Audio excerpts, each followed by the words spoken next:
اعوذ باللہ من الشیطان الرجیم بسم اللہ الرحمن الرحیم اللہم فقہنی فی الدین، اے اللہ مجھے دین کی سمجھ اور فہم عطا فرما، آمین۔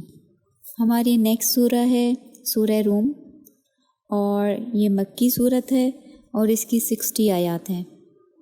اس صورت کا نام اس کی آیت نمبر 2 سے لیا گیا ہے، اور جس وقت یہ سورہ نازل ہوئی اس وقت کافروں نے مسلمانوں پر تشدد کی انتہا کر دی، جس کی وجہ سے رسول صلی اللہ علیہ وآلہ وسلم نے کچھ مسلمانوں کو حبشہ ہجرت کرنے کا کہا، اور اس ٹائم پر روم اور ایران کے درمیان جنگ ہو رہی تھی۔ روم والے عیسائی تھے، یعنی کتاب اور وحی کو ماننے والے، اور ایران والے آگ کی پوجا کرتے تھے، یعنی مشرک تھے۔ اور اس جنگ میں مشرک لوگوں کی فتح ہو گئی، جس پر مکہ کے مشرک بھی خوش ہو رہے تھے کہ جس طرح ایرانیوں نے رومیوں کو تباہ و برباد کر دیا ہے جو وحی اور کتاب کو ماننے والے تھے، اسی طرح ہم بھی مسلمانوں کو ختم کر دیں گے۔ تو اس صورت کے آغاز میں رومیوں کے حوالے سے ایک پیشن گوئی کی گئی کہ چند ہی سالوں میں وہ سنبھلیں گے اور دوبارہ غالب آ جائیں گے، اور اس دن مومن بھی خوشی منائیں گے۔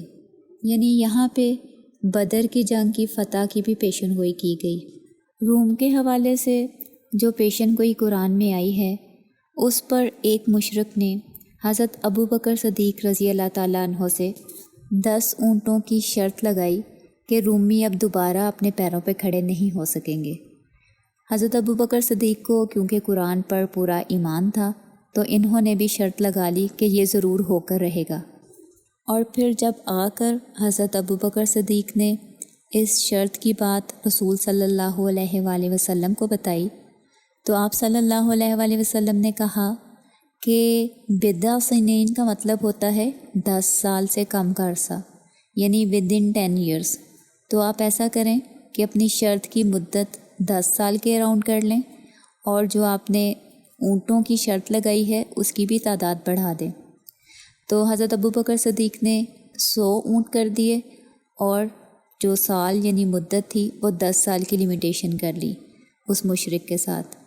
اور پھر جب چند ہی سالوں میں قرآن کی گئی پیشن گوئی سچ ثابت ہوئی اور وہ مشرک شرط ہار گیا، تو اسے حضرت ابو بکر صدیق کو اونٹ دینے پڑے۔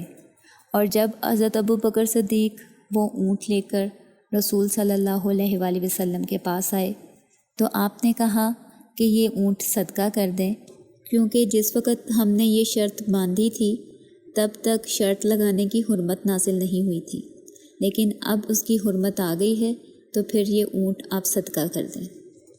آئیں اب سورہ کی آیات کے حوالے سے سمری دیکھ لیتے ہیں۔ آیت نمبر 1 سے 10 تک مستقبل میں فتح کی پیشن گوئیاں کی گئیں۔ اس کے علاوہ دنیا کی حقیقت اور نظام کائنات میں غور و فکر کی دعوت دی گئی۔ آیت نمبر 11 سے 16 تک قیامت میں کافروں اور مومنوں کے انجام کا فرق واضح کیا گیا۔ آیت نمبر 17 سے 27 تک آسمانوں اور زمین میں اللہ کی قدرت کی نشانیاں بیان کی گئیں۔ پھر آیت نمبر 28 اور 29 میں شرک کی مذمت کے لیے ایک مثال بیان کی گئی اور مشرکوں کا انجام واضح کیا گیا۔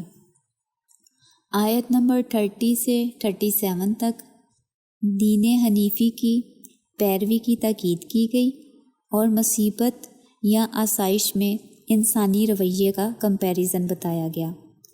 پھر آیت 38 سے 40 تک صدقہ، زکوٰۃ اور سود کے متعلق احکام ہیں۔